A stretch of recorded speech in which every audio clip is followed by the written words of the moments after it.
Praise the lord. ప్రభు అయిన యేసుక్రీస్తు నామమున మీ అందరికీ శుభములు తెలియపరుస్తా ఉన్నాను. ఈ యొక్క వాగ్దానాలచే మీరు ఆదరింపబడినట్లయితే తప్పకుండా ఇతరులకు షేర్ చేయడానికి ప్రయత్నించండి. ఈరోజు చాలామంది వారికిష్టమైన జీవితం జీవిస్తూ ఉంటారు.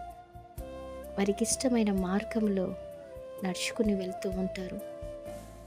అయితే ఎవరికైతే గర్వం ఉండదో, ఎవరైతే పశ్చాత్తాప హృదయంతో దేవుని పాదాల చెంతకొచ్చి మొరపెడతారో, ఆయన వాక్యం విని ఆయన వాక్యానికి లోబడి వాక్యానుసారమైన జీవితం జీవిస్తారో అటువంటి వారిని దేవుడు ఇష్టపడతారు. అంత మాత్రమే కాదు కానీ అటువంటి వారిపైన దేవుడు దృష్టి ఉంచుతాడు. అంత మాత్రమే కాదు కానీ వారిని ఆదరించి వారికి దయ చూపుతారు. ఈరోజు గర్వం మీలో ఉందా? భక్తిహీనత జీవితంలో జీవిస్తూ ఉన్నారా? లేదా దేవునికి ఇష్టమైన బిడ్డలుగా ఉంటూ వాక్యానుసారమైన జీవితం జీవిస్తూ దేవుని మార్గంలో దేవుని మాటలు వింటూ ముందుకు కొనసాగే వారిగా ఉన్నారా? ఒక్కసారి మిమ్మల్ని మీరు పరీక్షించుకోండి.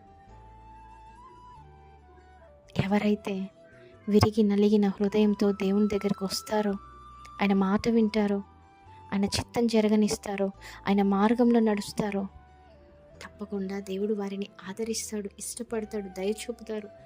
నిరంతరం ఆయన కృప మీ మీద ఉంటుంది. నమ్మండి, విశ్వసించండి, దేవుని సహాయం కోరండి. దేవుడు మీ అందరి జీవితాలలో ఈ వాగ్దానమును నెరవేర్చునుగాక. Amen. Praise the lord. Have a great day.